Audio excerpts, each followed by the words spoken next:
Muy buenas tardes, tengan todos los amigos de este diplomado internacional sobre Derecho Procesal del Trabajo, ¿no?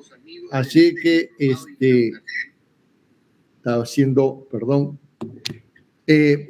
hoy día tenemos un invitado muy especial, un funcionario de la Organización Internacional del Trabajo. Su palabra es autorizada, ¿no? Y también como antesala, puesto de que a partir del día de mañana vienen todos los invitados internacionales, ¿no? Respecto al derecho procesal. Mañana comenzamos con Paraguay, ¿no? Y seguimos con otros países. Así que esta es una antesala por un funcionario de la OIT, también internacional. Tenemos el lujo de tenerlo hoy día al doctor Adolfo Ciudad, ¿no? Reynor. Así de que nos va a tocar la oralidad, qué es lo que está pasando en el continente, ¿no? Cuáles las dificultades que tenemos respecto a este tema, ¿no? Así que va a ser una exposición de lujo. Para comenzar esta situación, vamos a leer su hoja de vida del doctor Adolfo Ciudad. Por favor. Aunque debo aclarar, doctor, que ahora soy exfuncionario, porque usted sabe que en la OIT se jubilan pronto a la gente. O sea que yo tan joven, jubilado. Bueno, pero la calidad queda. Eso es importante. Muy bien, vamos a leer la hoja de vida del doctor Adolfo Ciudad. Muy bien, doctor. Muy buenas tardes con todos los presentes. El doctor Adolfo Ciudad Renaud es magíster en investigación jurídica en Derecho Procesal del Trabajo por la Pontificia Universidad Católica del Perú. Tiene la licenciatura en Derecho y abogado por la Pontificia Universidad Católica del Perú. Es autor de diversos libros, artículos de la especialidad procesal laboral individual y colectivo. Es docente en la Universidad Nacional Mayor de San Marcos, en la Pontificia Universidad Católica del Perú y es profesor en la unidad de posgrado de la Pontificia Universidad Católica del Perú y la Universidad Nacional Mayor de San Marcos. Muchas gracias. Doctor Ciudad, puede iniciar con su ponencia. Muchas gracias. En primer lugar, saludar al doctor Gino Yangali y agradecerle la oportunidad de poder departir con jueces y magistrados del Poder Judicial. Para mí es un honor poder dirigirme a todos ellos, reconociendo la abnegada y difícil labor que tienen ustedes por delante, sobre todo por falta de apoyo, ¿no? Falta de apoyo presupuestal del Ministerio de Economía y Finanzas, que a todo el mundo recorta. El día de hoy se me ha solicitado, como parte de este diplomado que viene llevando a cabo la Comisión de Capacitación en materia laboral y de seguridad social de la Corte Superior de Justicia de Lima, el tema de la oralidad, con especial incidencia en América Latina. Este tema lo he podido trabajar bastante en la medida en que cuando me he desempeñado hasta el año 2013 como especialista principal de la OIT en materia de legislación laboral y administración del trabajo, hemos podido colaborar con varios países en la reforma procesal de sus legislaciones. Entonces, así hemos podido colaborar en Costa Rica, en Nicaragua, en Guatemala, El Salvador, Honduras. En todos esos países hemos podido colaborar en comisiones de capacitación y de reforma procesal. A su vez, he tenido la oportunidad de poder visitar prácticamente todos los países de América Latina para examinar sus sistemas procesales de trabajo. Tenemos una publicación interesante que está disponible en Internet que se llama La justicia laboral en América Latina. Es bastante interesante en la medida en que se hace un análisis de las diversas jurisdicciones de América Central y se trazan algunos lineamientos generales de lo que podría ser una justicia laboral moderna, acorde con las principales tendencias más modernas del procesalismo actual. Para poder tratar el tema, me voy a valer de una presentación, si me permiten compartir la pantalla. Quisiera que me confirmen si la están viendo. Ok, lo que se ve entonces es el PowerPoint, la oralidad en América Latina, ¿no es así? Bien, bien, muchas gracias. Entonces, en primer lugar, hay que partir de que la justicia es uno de los derechos humanos más importantes, ¿no? Sin justicia no hay nada. La justicia es sinónimo de civilización, de tener a alguien profesionalizado que imparta justicia, ¿no? Y es parte del derecho humano de obtener una respuesta satisfactoria de los tribunales a los conflictos y necesidades jurídicas que tienen los ciudadanos. El problema fundamental en estas últimas décadas ha sido la ineficacia del proceso que hace que se incurra en dilaciones indebidas. Justamente lo que está previsto en los tratados internacionales sobre derechos humanos de lo que no debería de pasar, las dilaciones indebidas. Se considera entonces que es inaceptable para un régimen democrático que pretende la convivencia en paz no poder tener un sistema de justicia que pueda solucionar los problemas de los ciudadanos en meses y no en años. A partir de los 3 meses está estudiado esto bastante al detalle por investigadores sociológicos, sociólogos. A partir de los 3 meses los usuarios empiezan a estar descontentos y comienzan a desesperarse. Y por encima de los 6 meses entiende la población de que se produce un plazo excesivo. Esto hablando en términos internacionales. Sin embargo, la rapidez no puede suprimir las garantías procesales que debe tener todo proceso.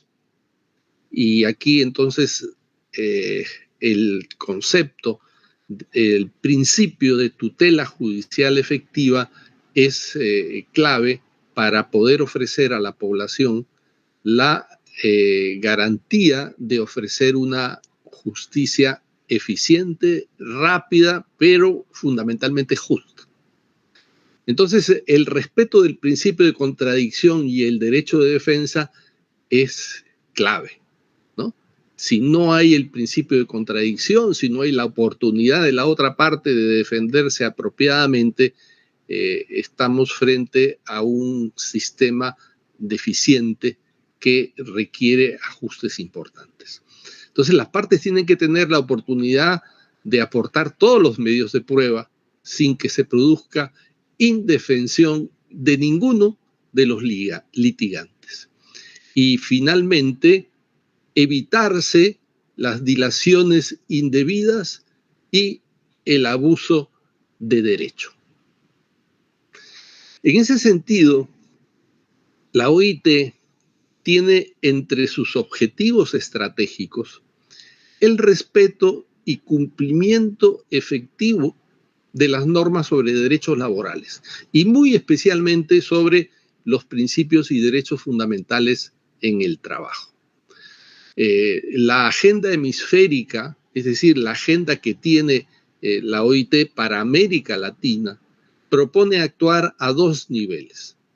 A nivel normativo, por esto la OIT colabora en la modernización de las legislaciones laborales, sobre todo las procesales para el cumplimiento de los derechos, y también a nivel institucional, para crear instituciones sólidas de supervisión del cumplimiento de la legislación, tanto a nivel administrativo, la inspección del trabajo, en nuestro caso SUNAFIL, y el Poder Judicial, ¿no? Porque finalmente el Poder Judicial es el que tiene la última palabra en la resolución de los conflictos.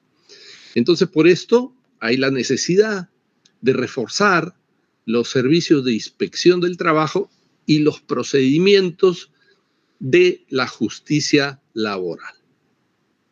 Y en ese sentido, ya entrando en el tema, tenemos que el proceso se ha llevado adelante, se ha llevado a cabo fundamentalmente en base al sistema escrito.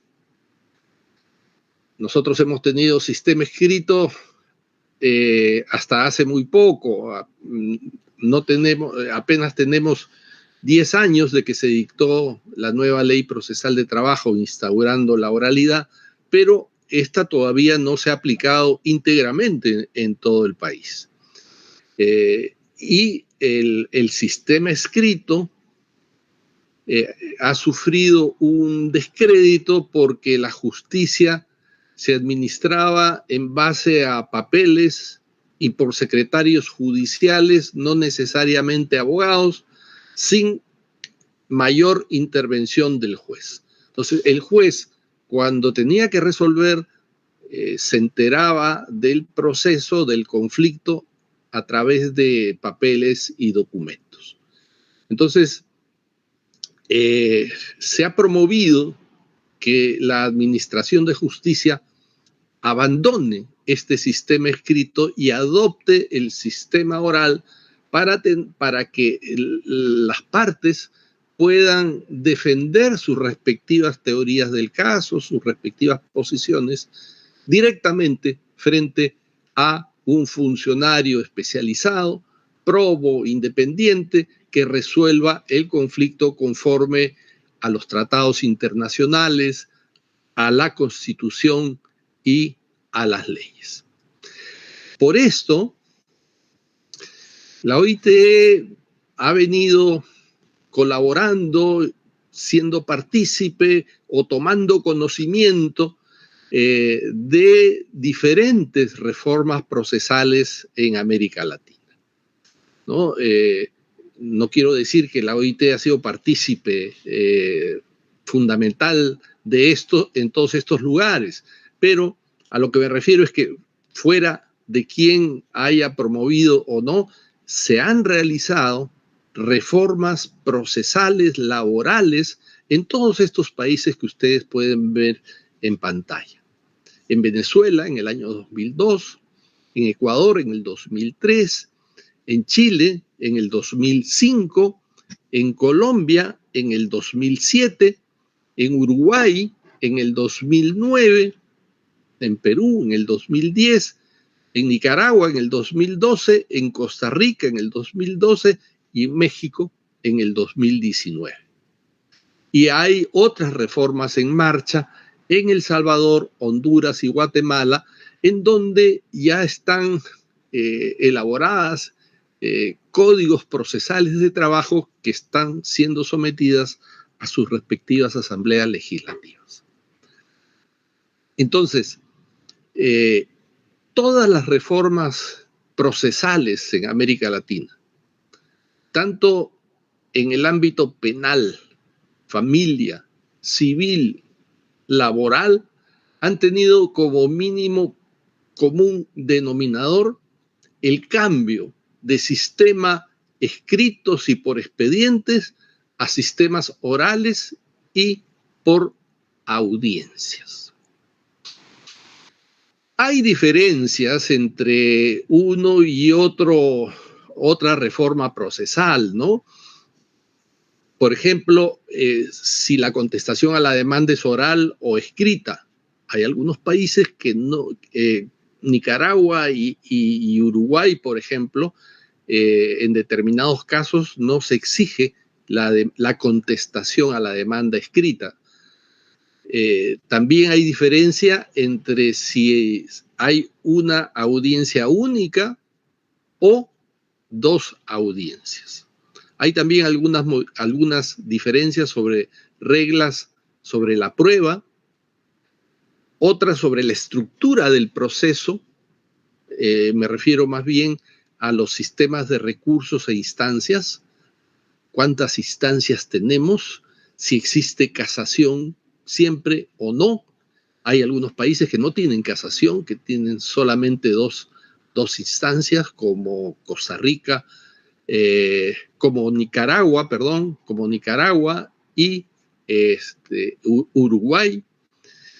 Hay también diferencias sobre reformas que han incluido capítulos con modalidades especiales para latus fundamentales o capítulos sobre modalidades especiales para conflictos colectivos jurídicos. Aquí en Perú estamos muy acostumbrados a las demandas individuales, pero en realidad el derecho laboral tiene una especialidad, digamos, en el derecho individual del trabajo, pero también el derecho colectivo del trabajo es muy importante.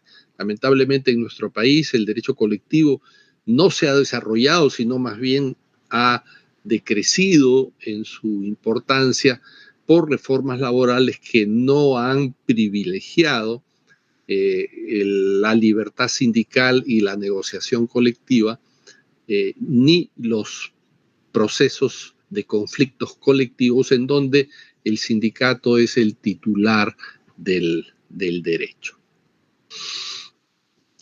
Entonces, el mínimo común denominador han sido las audiencias. En eso han coincidido todos los países de América Latina. Como he dicho, hay diferencias en aquellos conceptos que acabo de mencionar, pero en donde no hay diferencias es en la instauración del sistema oral de juicios. Entonces, como se sabe, el sistema oral de juicios es aquel donde los asuntos relevantes se debaten entre las partes en la audiencia. Entonces, la audiencia se convierte en el pivote, en el centro del proceso. Y para entender el fundamento del sistema por audiencias conviene pues partir de la audiencia como pieza más importante dentro de este proceso, ¿no? La audiencia de juicio oral. Entonces, el juicio oral, la audiencia de juicio oral, aquí tenemos dos audiencias, ¿no? Tenemos la de conciliación y la de juicio en el procedimiento ordinario. En el abreviado es una sola audiencia, pero me refiero a la audiencia de juicio, ¿no? A la audiencia ya donde se debate la litis. Entonces, la audiencia de juicio oral es el centro del proceso y es el momento en el que el órgano jurisdiccional conoce las pretensiones de las partes, conoce la prueba que va a formar su convicción. Y también es en la misma audiencia donde usualmente, casi en el 90%, en esa misma audiencia el juez adopta su decisión sobre el fondo de la controversia. Es decir, le adjudica la razón a una de las partes luego del debate que ha discurrido frente a él. Es, por tanto, la audiencia de juicio el momento en donde se deben desplegar, tanto por el juez como por las partes, los valores centrales del sistema oral. Es el momento en que las partes toman contacto directo con el juez y debaten frente a él. El sistema de juicio oral es un sistema, yo diría que tripartito. No es solamente responsabilidad del juez.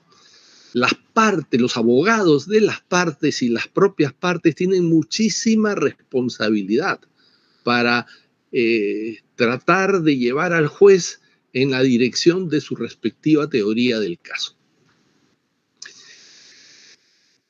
Entonces, las audiencias como pivote, centro del proceso, son instancias de control judicial, en el sentido que son instancias donde se van a debatir argumentos, donde se va a realizar una confrontación de posiciones. Por eso hablamos de un sistema adversarial, en donde los abogados de las partes tienen una responsabilidad tremenda para ilustrar al juez respecto de la respectiva teoría del caso que han elaborado de sus clientes. Entonces, es también una instancia de examinación de las pruebas.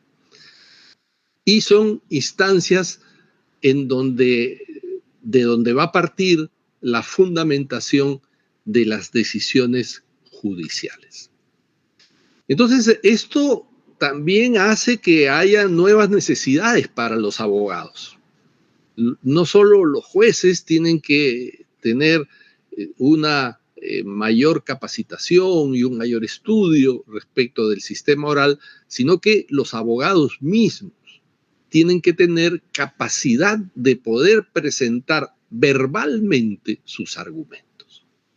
Porque por escrito todos los abogados estamos acostumbrados a, bueno, sentamos, pensamos, tenemos toda la calma del mundo como para poder elaborar una buena teoría del caso, una buena demanda, una buena contestación. Pero otra cosa es poder sustentarla oralmente. Ahí lo que tenemos que hacer es poder transferir al juez la información estrictamente relevante en muy pocos minutos y de manera verbal y espontánea. También con el sistema oral se ha revalorizado los testigos, la declaración de parte, y tenemos que tener entonces la capacidad de poder interrogar y contrainterrogar a peritos y testigos. Y esto también tenemos que saber qué tipo de preguntas podemos hacer y cuáles preguntas no podemos hacer a lo largo de estos interrogatorios. Entonces, hay nuevas necesidades para los abogados, hay necesidad de lograr nuevas experticias para poder litigar en procesos orales. Entonces, tenemos que aprender, los abogados, a desarrollar los alegatos de apertura, la valoración de la prueba propia y las observaciones a la prueba de la parte contraria. Y luego hacer una síntesis en los alegatos de clausura, ¿no? Porque como recordamos, esa es la estructura de la audiencia de juicio. Alegatos de apertura o confrontación de posiciones, actuación probatoria y alegatos de clausura. Y esto tienen que aprenderlo los abogados, porque los abogados son los que tienen papeles principales que desempeñar dentro de la audiencia de juicio. Entonces, esto plantea pues desafíos académicos, ¿no?, para la justicia oral. Hay la necesidad de adquirir nuevas destrezas para actuar en un escenario oral. Hay que tener la capacidad de presentar argumentos oralmente. Otra cosa es presentarlos por escrito, pero oralmente es otra cosa. La capacidad de examinar la prueba de la parte contraria en el juicio, confrontar posiciones, y todo esto en espacios acotados de tiempo, porque sabemos por la recarga procesal que tienen los juzgados las audiencias de juicio no pueden durar todo lo que quisiéramos los abogados que duren. Entonces, hay que aprender a diseñar estrategias para el nuevo proceso oral. Es decir, cómo litigar. Y esta es una materia académica, pues, novedosa, ¿no? Décadas atrás no imaginábamos que pudiera existir un curso o un seminario en universidades acerca de cómo litigar. Y esto se ha venido desarrollando mucho, ¿no? Yo tengo la suerte de colaborar con la Pontificia Universidad Católica de Chile, que ellos vienen realizando cursos de capacitación a jueces, magistrados, abogados, alumnos, sobre técnicas en litigación oral, ¿no? Entonces, esto es lo que se viene ahora, es toda una tendencia, ¿no? En la Universidad Católica de Perú también yo tengo a mi cargo un seminario de capacitación que lo dictamos junto con un director de teatro. O sea, no solamente es un tema de abogados, sino también es un tema de aprender a expresarse de manera tal que el juez pueda seguir con propiedad, pueda seguir con atención los alegatos que los abogados expresan en la audiencia. Entonces, anteriormente, ello se dejaba a la práctica que el alumno debía hacer fuera de la universidad. Es decir, cómo litigar se aprendía fuera de la universidad. Y en la universidad se transmitían principalmente conceptos de índole abstracta para incrementar la capacidad analítica del abogado. Pero había una escasa preparación sobre la forma práctica de aplicar dichos conceptos al caso concreto en una audiencia de juicio oral, porque claro, los procesos eran fundamentalmente escritos. El abogado litigante entonces se hacía intuitivamente a través del ensayo-error, la observación empírica, la práctica. La práctica era la que nos enseñaba. Pero ahora esta es una materia académica novedosa. En la audiencia todos conocemos pues que nuestra legislación, en el artículo 43 de la nueva Ley Procesal de Trabajo, se realiza la audiencia de conciliación, donde se invita a conciliar posiciones a las partes. Se señala la ley que puede prolongarse lo necesario hasta que se dé por agotada. Puede continuar en los días siguientes, en el lapso de un mes, y si llega a un acuerdo, se aprueba en el acto lo acordado con efecto de cosa juzgada y se ordena después el cumplimiento. Sin embargo, las audiencias de conciliación, lamentablemente, por la tradición litigiosa que tiene nuestro país, en la mayoría de los casos, no digo que esta es una regla general, pero en bastantes casos, las audiencias de conciliación se han convertido en una mera formalidad que demoran la tramitación de los procesos, ¿no? Porque entre la audiencia de conciliación y la audiencia de juicio pueden transcurrir algunos meses que si no hubiera el mandato legal de que haya necesariamente una audiencia de conciliación separada de la audiencia de juicio, tenemos que se ha convertido la audiencia de conciliación en un motivo de dilación, ¿no? Aunque hay casos en donde la audiencia de conciliación se puede convertir en una audiencia de juicio, pero ello es cuando no hay necesidad de actuar mayor prueba alguna por tratarse de un conflicto de puro derecho, ¿no? Entonces, en esa audiencia, el juez precisa las pretensiones y recién se corre el escrito de contestación, se corre traslado del escrito de contestación a la demanda, ¿no? Esto es algo que hay que, entiendo, corregir, ¿no? porque aún para ir a la audiencia de conciliación, a conciliar, no a hacer la audiencia de juicio, conviene que el litigante pueda conocer cuál es la teoría del caso de la parte contraria, saber cuáles son sus pruebas, y en esa medida entonces él sabrá si le conviene más conciliar o no.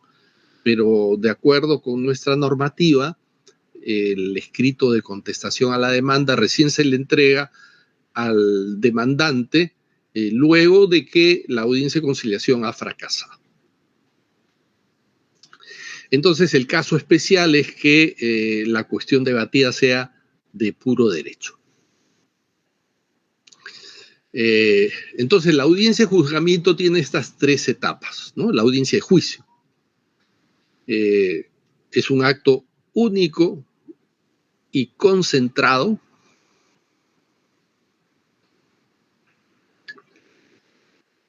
tiene 3 etapas: los alegatos de apertura o confrontación de posiciones, la actuación probatoria, los alegatos conclusivos y luego la sentencia.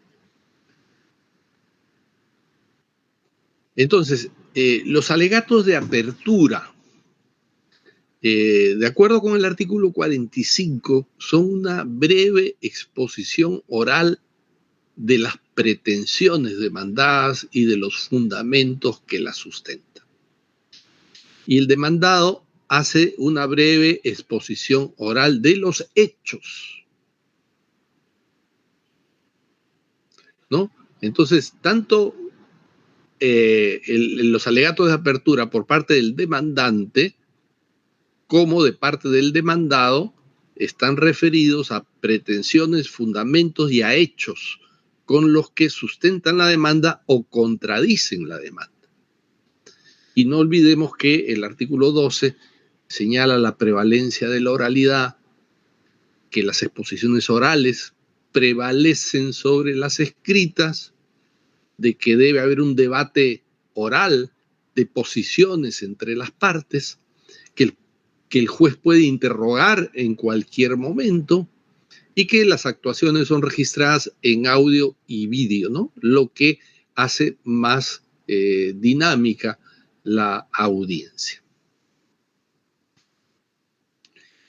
También tenemos oralidad en los recursos de impugnación. En la segunda instancia se da la palabra al abogado apelante para que exponga los extremos apelados y los fundamente. Se da la palabra al abogado de la parte contraria y se pueden formular preguntas a las partes y sus abogados durante la audiencia, lo que también es oral, ¿no? Esto siempre lo hemos tenido, ¿no?, en las vistas de la causa. La novedad es más para la primera instancia, pero hay que tener presente que también tenemos oralidad para examinar los recursos de impugnación y también en la casación, ¿no?, en la vista de la causa. Entonces, podríamos decir que la oralidad forma parte de los principios básicos del proceso. El artículo 1 del título preliminar destaca pues la oralidad, ¿no? Y hay que tener presente, conforme lo señala el maestro Luis Enrique de la Villa, en realidad se trata no del principio de oralidad solamente, sino él señala que es el principio de oralidad guión inmediación guión concentración. Un solo principio. Inmediación, la presencia del juez frente a las partes, la oralidad que se expresan en forma verbal y concentración de que todo ocurre en la audiencia de juicio, ¿no? Las partes tienen que preparar el proceso para llegar a las partes para llegar al proceso, a la audiencia de juicio con todas sus pruebas preparadas. Y en consecuencia entonces tenemos inmediación, oralidad, concentración, lo que va a implicar celeridad, economía procesal y llegar a la veracidad. ¿no? Estos son los principios que en forma apropiada señala el artículo 1 del título preliminar de la nueva ley procesal de trabajo. Entonces,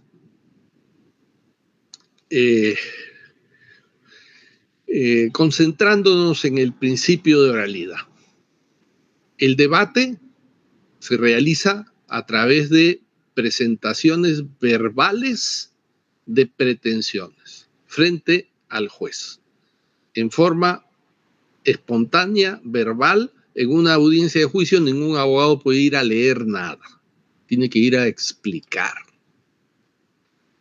Y se realiza en presencia directa e indelegable del juez. El juez tiene que estar presente.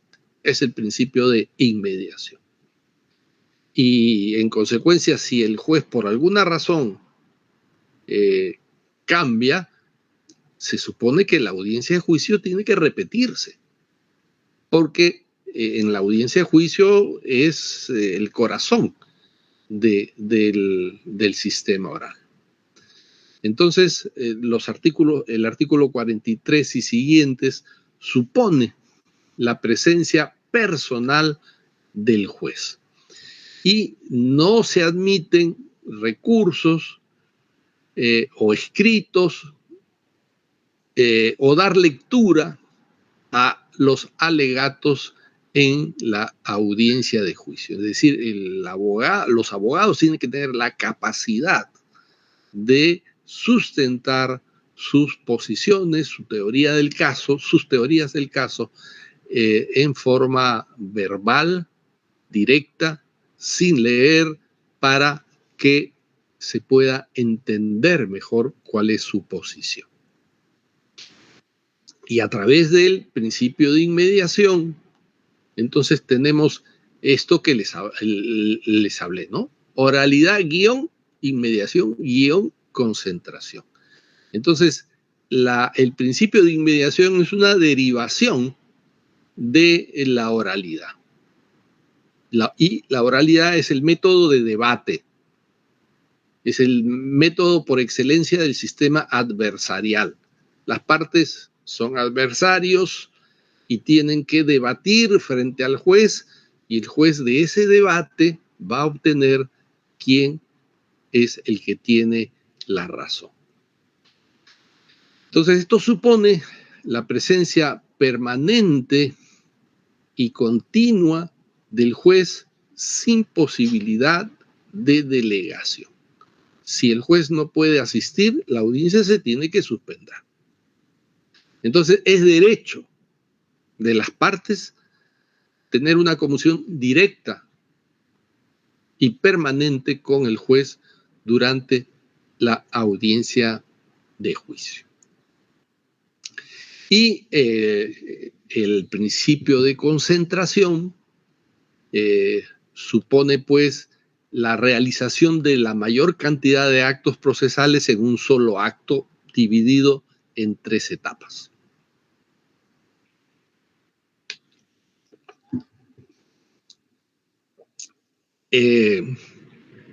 Entonces, es la percepción directa que va a tener el juez durante la audiencia. Como sabemos, un acta escrita, que era como se realizaba antes de la reforma, un acta escrita de una audiencia nunca va a ofrecer la información realmente relevante. Entonces, tenemos como herramienta la oralidad, que nos permite conocer la prueba directamente, y tenemos la continuidad y concentración para que el juez falle con la memoria fresca de lo que ha percibido directamente luego del debate. Y en todo esto también forma parte también de la oralidad el principio de contradicción como garantía del proceso, ¿no? Que en la medida de que la oralidad nos permite poner la información que va a utilizar el juez para resolver el proceso nos permite poner la prueba. Nos ofrece la posibilidad de relativizar la prueba.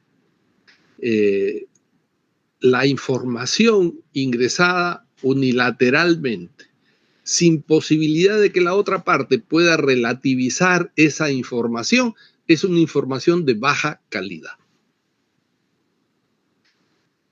Y aumenta la cantidad de la información que es entregada por las partes. Pero a través del principio de contradicción aumenta la calidad de esa misma información en la medida que la prueba se presenta frente al juez delante de la otra parte. Y la otra parte tiene que convalidar, decir algo o callar frente a esa prueba. Y todo eso supone elementos de juicio que el juez toma para poder adoptar su fallo. Este principio de contradicción que es parte del sistema oral, es el derecho de defensa que está prevista pues, en nuestra Constitución, ¿no? El artículo 139, numeral 14. El principio de no ser privado del derecho de defensa en ningún estado del proceso. En base a esto, las partes deben poder realizar toda la actividad que está a su alcance dentro de un entorno de juicio justo para tener la oportunidad de controvertir el caso de la parte contraria y presentar el propio caso. Entonces, la oralidad hace parte del principio de contradicción y el principio de contradicción también supone que se ejerza oralmente en la audiencia de juicio. Luego tenemos el principio de publicidad, ¿no?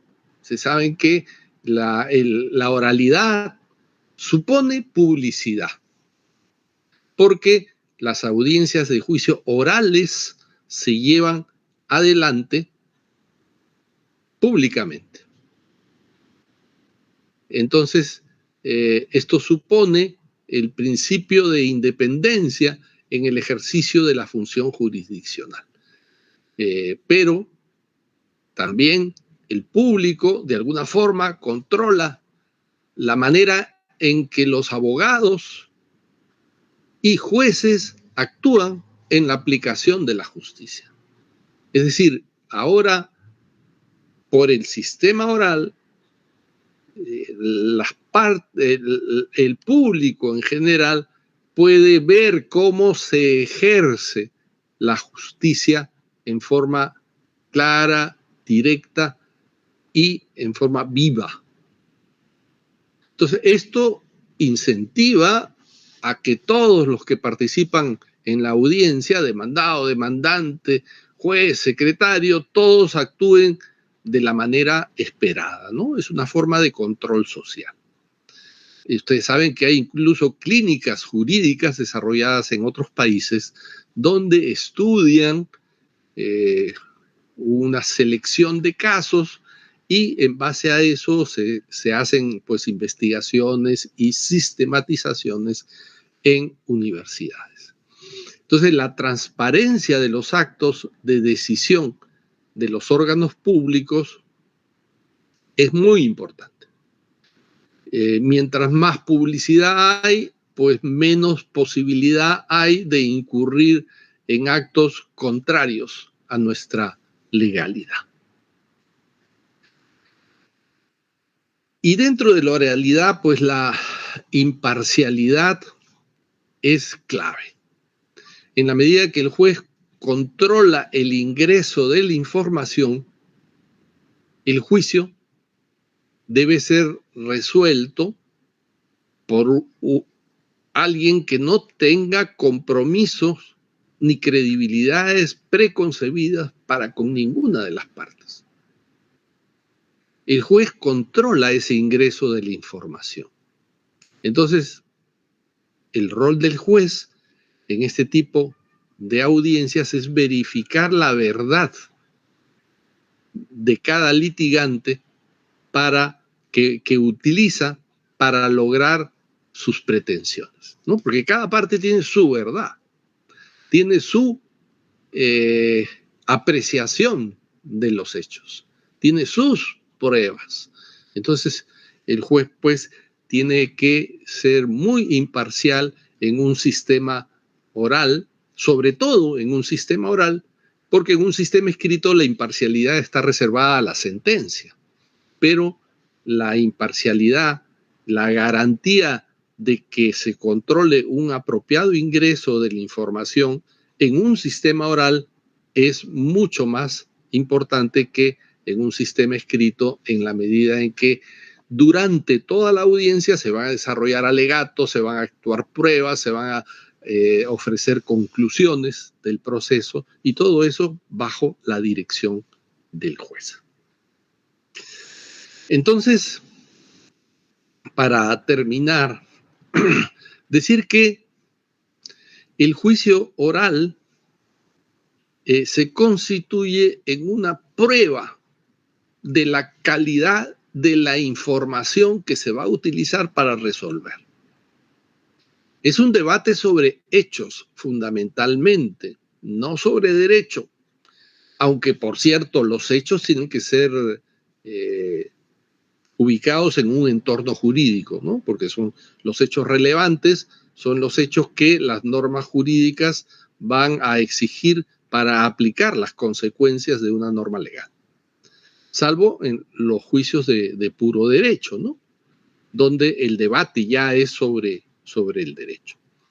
Entonces se rinde prueba sobre los hechos en el juicio. Y hay un principio: nada vale si no ocurre en la audiencia de juicio, en donde la información es alcanzada al juez de primera mano, sin intermediarios. El juez aprecia los hechos del conflicto directamente. Entonces, en la audiencia de juicio, en el sistema oral, tenemos la posibilidad de verificar la prueba. La información que se utiliza para resolver debe ser verificada, debe ser comprobada. Y de esta manera, entonces, el juez puede tomar una decisión de mejor calidad. El juicio oral, entonces, es una instancia de depuración, es una instancia de verificación de la información. Esto nos permite minimizar el riesgo de error, pues la información que es usada para tomar la decisión ha sido verificada o confirmada frente a la parte contraria, que es aquella que tiene mayor interés en ganar el proceso. Entonces, toda la información es sometida a un test de calidad de la prueba en un sistema oral, cosa que no ocurre en el sistema escrito. En el sistema escrito las partes aportan sus pruebas, pero no hay un debate sobre las pruebas, o en todo caso el debate es escrito. Entonces se produce un test de calidad de la prueba para que ésta sea adoptada en la medida que es una prueba de buena calidad. Y es la contraparte la responsable justamente en que esa prueba pueda ser valorada o no valorada. El contrainterrogatorio, por ejemplo, garantiza la calidad de la información que se ofrece frente al interrogatorio de un testigo. el testigo es interrogado, pero la parte contraria puede contrainterrogarlo. Y la parte que interroga a su testigo tiene que utilizar preguntas abiertas, en tanto que el abogado de la contraparte que contrainterroga, que tiene los mayores incentivos para desacreditar al testigo o desacreditar el testimonio, tiene la posibilidad de utilizar preguntas cerradas. Entonces, todo esto nos va a permitir un mayor conocimiento del caso que en los sistemas escritos. Entonces, esto le da legitimidad al juzgamiento. Las decisiones judiciales deben ser percibidas como legítimas por los ciudadanos sometidos a procesos judiciales. Y la legitimidad se basa en las reglas que componen el proceso. Es decir, la calidad y justicia del método oral para adoptar las decisiones es la que nos permite lograr esta legitimidad del juzgamiento. Y para ello, pues las partes tienen que basarse en el principio de igualdad de armas, ¿no?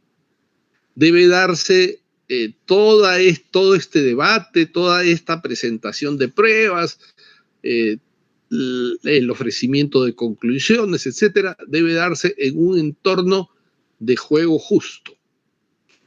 Y el juez es el que debe asegurar que el juego justo pueda practicarse en ese debate que con igualdad de oportunidades las partes pueden ofrecer frente al juez. Entonces, asegurar la igualdad de armas y la posibilidad de igualdad en el debate y confrontación por las partes es la principal misión del juez en un sistema oral. Ya lo decía Carneluti, ¿no? Que Carneluti hace un parangón entre proceso y juego deportivo para referirse al juego justo, ¿no? Y Carneluti nos dice, si las reglas del juego no son justas, también los resultados del juego o del proceso corren el riesgo de no ser justos.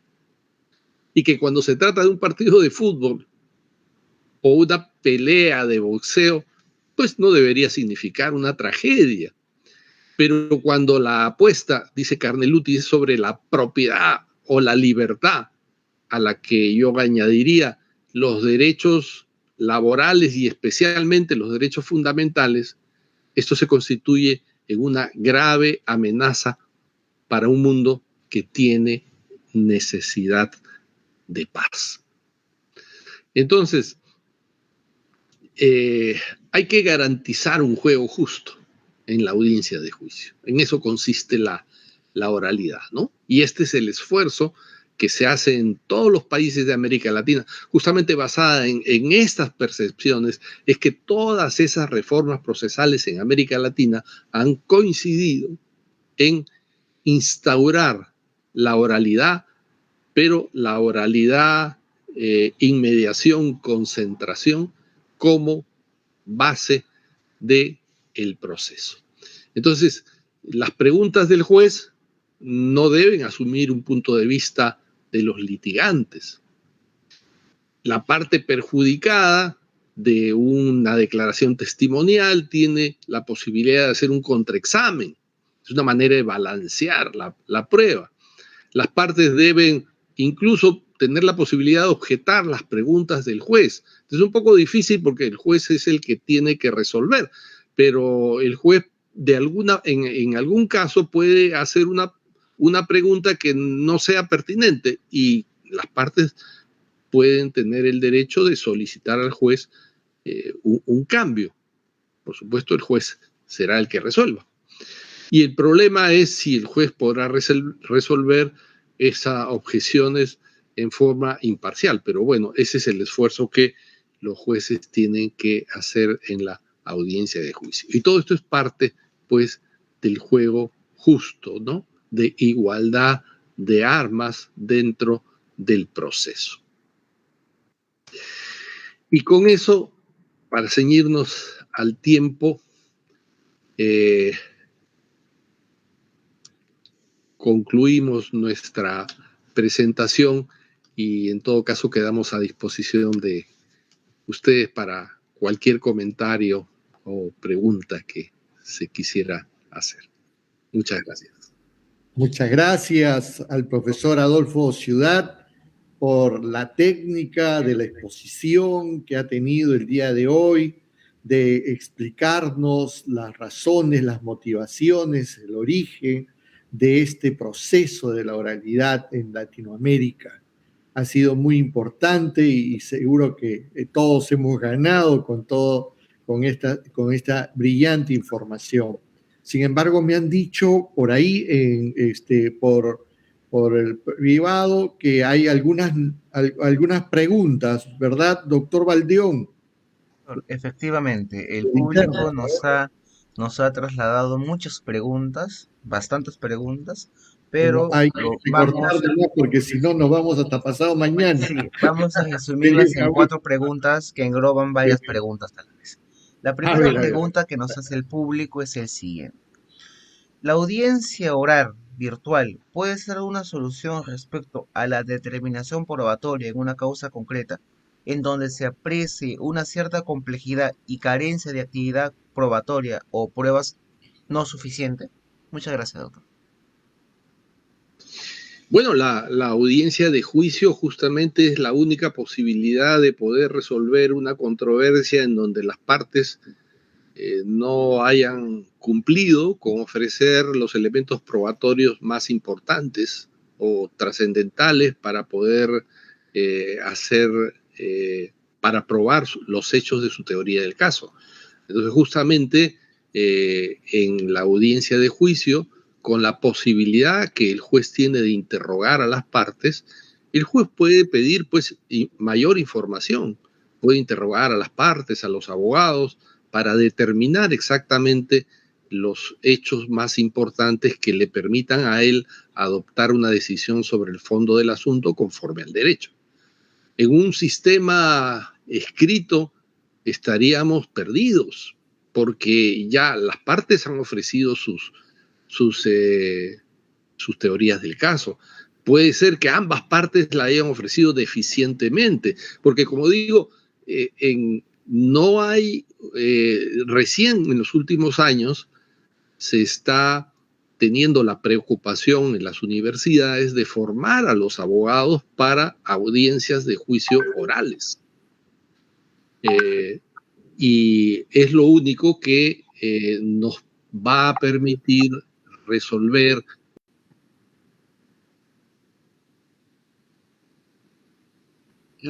La siguiente pregunta que nos formula el público es el siguiente. Existen cuestionamientos respecto al tratamiento de los testigos en las audiencias virtuales, porque muchos especialistas consideran que no hay un control respecto a la objetividad de la declaración dentro de la audiencia. ¿Usted, doctor, considera que el ingreso de un testigo sin un rol de supervisión por parte del personal jurisdiccional o un tercero podría ser considerado una prueba idónea, o cuál sería el mecanismo de solución? Muchas gracias. Bueno, los testigos y las declaraciones de parte se convierten ahora dentro del sistema oral en un mecanismo idóneo a través del cual se pueden probar determinados hechos. Y la garantía de la prueba testimonial o la declaración de parte está en este principio de contradicción, ¿no?, del que hemos hablado. En la audiencia de juicio, la parte que ofrece el testimonio de un testigo suyo que lo está llevando como prueba es a su vez puesto a prueba frente a la otra parte que pueda ser un contrainterrogatorio, del cual el juez va a sacar conclusiones. Y en el contrainterrogatorio, lógicamente, la parte contraria va a tratar o bien de desprestigiar al testigo, porque se trata de un testigo de conveniencia, un testigo que no está en capacidad de ofrecer un testimonio independiente, o desacreditar el testimonio, en la medida en que este testigo no ha estado, por ejemplo, en capacidad de afirmar la ocurrencia de los hechos de los que da cuenta en su testimonio. Entonces, esto se hace a través del control de preguntas abiertas y de preguntas cerradas o preguntas sugestivas, ¿no? La parte que lleva a un testigo suyo, que lo ofrece como prueba, tiene que hacer preguntas abiertas. Es decir, y en eso está el control del juez, ¿no? El juez tiene que verificar que sean preguntas abiertas, que el testigo sea el que hable, no que el abogado que lleva a su testigo le ponga en boca del testigo una declaración para que él simplemente afirme que sí o que no. Eso es una distorsión de la prueba testimonial. Pero justamente para eso están las objeciones, ¿no? Porque la parte contraria puede objetar una determinada pregunta que hace el abogado de la parte que lleva al testigo, en la medida que se trata de una pregunta asertiva, una pregunta cerrada, una pregunta en donde se ponen hechos para que el testigo diga sí o no. Entonces, ahí está el control del juez, pero también el control de la otra parte, porque la otra parte puede objetar la prueba. Es una prueba, puede objetar la pregunta. Es una pregunta cerrada que no se admite en la declaración de un testigo ofrecido por uno mismo. Para la otra parte, ese testigo es un testigo hostil, en la medida en que es parte de la prueba de la contraria. Y en consecuencia, él sí está en posibilidad de hacer preguntas cerradas. Es decir, de poder confrontar al testigo para que diga efectivamente la verdad. Entonces, todo esto supone destrezas en la litigación oral. Y yo sí creo, soy convencido de que con el sistema oral y a través de la posibilidad de que los abogados puedan interrogar, hacer declaraciones de parte y declaraciones testimoniales, y a través de este sistema de preguntas abiertas, preguntas cerradas, objeciones, declaración de fundadas o no de las objeciones, porque uno objeta una determinada pregunta y el juez inmediatamente tiene que decir, esa efectivamente fundada la objeción, reformule su pregunta. No puede contestar el testigo esa pregunta. Entonces, creo que el sistema oral contribuye a conocer la verdad real de los acontecimientos en la medida que ofrece todos estos sistemas de verificación de la prueba, ¿no? Anteriormente, ustedes saben, la declaración testimonial era un pliegue interrogatorio escrito que se rendía ante el secretario cursor y el secretario pues escribía lo que él pensaba que el testigo había dicho. Y en consecuencia la prueba se desvalorizó. Pero hay muchas cosas que no pueden aportarse, muchos hechos que no pueden aportarse al proceso sino a través de la prueba testimonial o de la declaración de parte, que contribuye a conocer la verdad de los hechos en una audiencia. Muchas gracias, doctor. Muy agradecido. Tercera pregunta del público. ¿Cuál es el grado de eficacia que ha tenido la contestación de la demanda oral dentro de nuestra región latinoamericana? Gracias. Bueno, la contestación a la demanda oral es un grado avanzado de oralidad dentro del proceso. Como ustedes saben, en España, que tiene una larga tradición en oralidad laboral, tiene 70 años de oralidad laboral, allí no hay contestación escrita. La única pieza escrita dentro del proceso es la demanda. Y se acude a la audiencia para que el demandado haga un descargo o reformule su contestación en forma verbal y lleve sus pruebas. Entonces, yo he asistido mucho, he tenido varios seminarios de oralidad en España, y yo veo que funciona perfectamente. Perfectamente, no es ningún problema para que la contestación a la demanda sea verbal.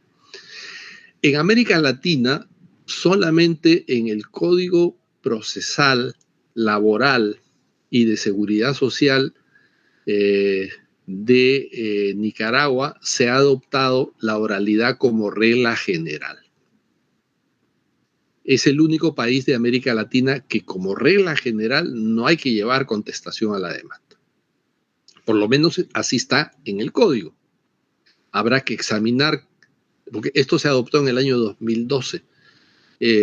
Nosotros tuvimos el privilegio de contribuir a ese proceso en Nicaragua junto con un equipo de jueces españoles, que para ellos les parecía normal que en un juicio oral no haya contestación a la demanda, porque decían la contestación a la demanda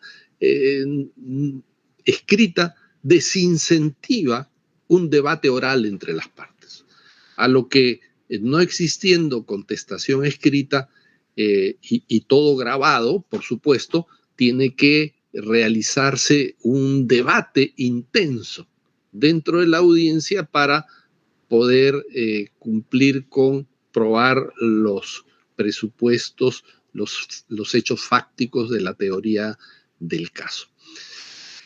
En Uruguay también se lleva la contestación a la demanda en forma verbal, y en Costa Rica también, pero solo para casos de menor cuantía, que son, bueno, casi la mitad de los casos, ¿no? En menor cuantía no hay necesidad de presentar contestación a la demanda escrita. Y esto, pues, aligera el proceso e incentiva el debate oral dentro de la audiencia. Porque o usted se defiende en la audiencia o no se va a defender. La contestación escrita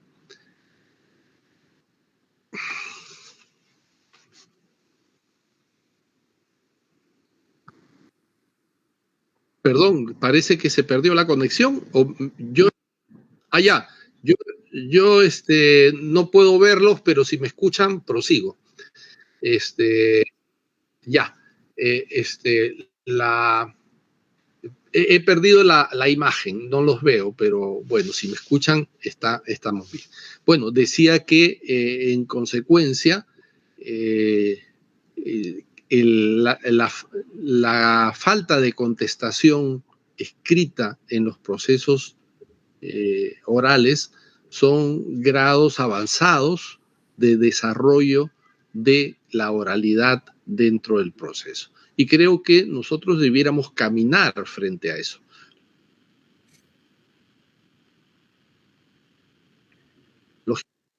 Creo que ahora sí se perdió la señal. Sí, por favor, gracias. A los participantes, por favor, un minuto, por favor, que estamos reconectándonos, por favor. Gracias.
Bien, respecto de la posibilidad de sistemas orales sin contestación escrita a la demanda. Allí señalar que los sistemas más avanzados de procesos orales no tienen contestación escrita de la demanda. Es decir, el demandado tiene que defenderse por completo en la audiencia de juicio en forma verbal y en esa misma audiencia aportar todas sus pruebas. Eso lo tenemos en América Latina en 3 países, en Nicaragua, en Costa Rica y en Uruguay. Y en algunos de estos países lo tenemos reservado solo para los procesos de menor cuantía. En Chile también. En Chile, para los procesos monitorios, que son los procesos de menor cuantía, la contestación a la demanda no es escrita. Y en Chile es el 45% de los procesos son de menor cuantía. De manera que casi la mitad de todos los juicios que se llevan a cabo en Chile son procesos en los que la contestación a la demanda es verbal.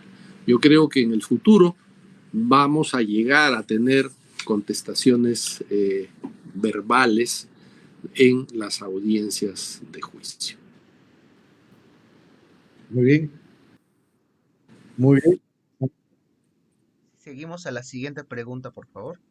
El público está insistiendo. Vamos a hacer la siguiente pregunta. Siguen llegando preguntas, pero voy a resumir en una pregunta adicional. Sí, ahí no creo. ¿No?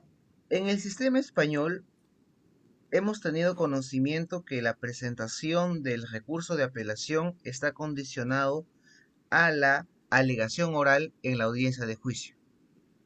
Si es así, si la formulación del recurso de apelación solamente está condicionado a que al abogado de la parte presente oralmente su apelación, ¿esto no afectaría el derecho constitucional y fundamental y hasta humano de la doble instancia?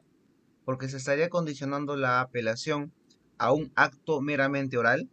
Muchas gracias, doctor.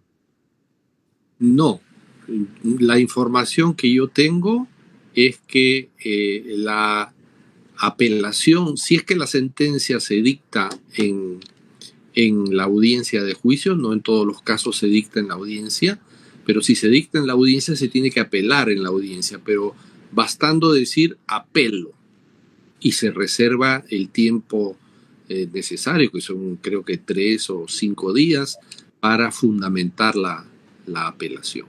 Pero cuando las sentencias son notificadas, porque no se emiten en la audiencia misma, esa apelación se presenta dentro de un plazo específico por escrito y con la posibilidad de fundamentarla, pero ya en segunda instancia, ¿no?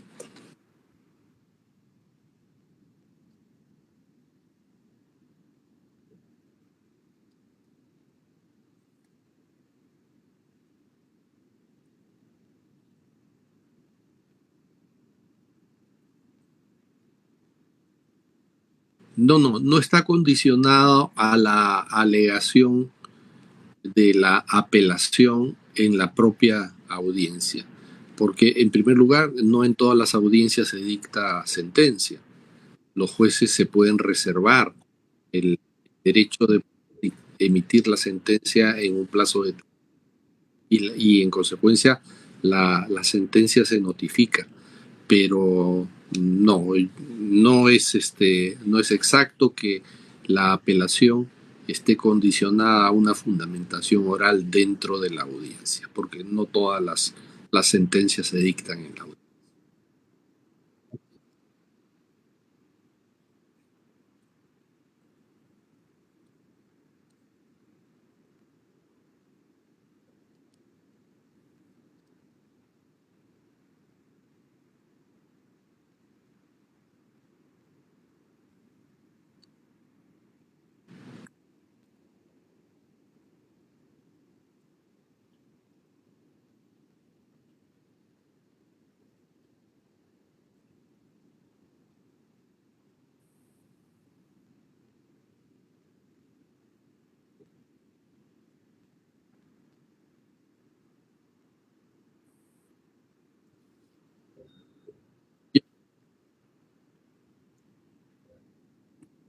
Bueno, yo creo que todos estamos volviendo a la presencialidad, ¿no? Es un proceso, felizmente estamos en una situación de la pandemia que está cediendo, ¿no? Y todos sabemos cuidarnos ya un poco más y sabemos que si nos cubrimos la boca, si tenemos cuidado con las cosas que tocamos, pues se disminuye el contagio, a tal punto que incluso prácticamente toda América Latina se ha reiniciado las clases presenciales en los colegios y para las universidades también. Ya las universidades están convocando para el próximo año al sistema presencial, ¿no? Entonces, bueno, ahora con la vacunación, estamos con la vacunación más del 50%, yo creo que se justifica que se vaya retornando a la presencialidad. El problema es que en el Perú tenemos muy poco apoyo del Estado para la justicia y tenemos una sobrecarga laboral tremenda y el trabajo remoto no necesariamente permite un trabajo al 100%, ¿no?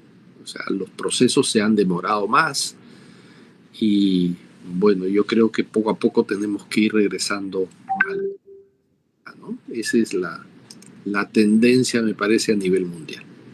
Muchísimas gracias al doctor Adolfo Ciudad por estos gratos momentos intelectuales que hemos tenido el gusto de pasar y le damos unos cuantos momentos para que pueda despedirse de nuestros participantes.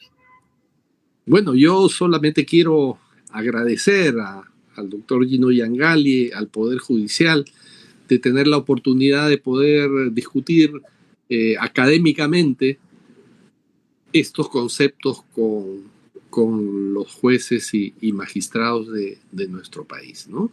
Es una gran oportunidad, es un honor para mí. Yo soy un convencido de que tenemos que apoyar a una justicia célere. Tenemos grandes desafíos. La distancia entre la interposición de la demanda y la citación a la primera audiencia es todavía muy extensa.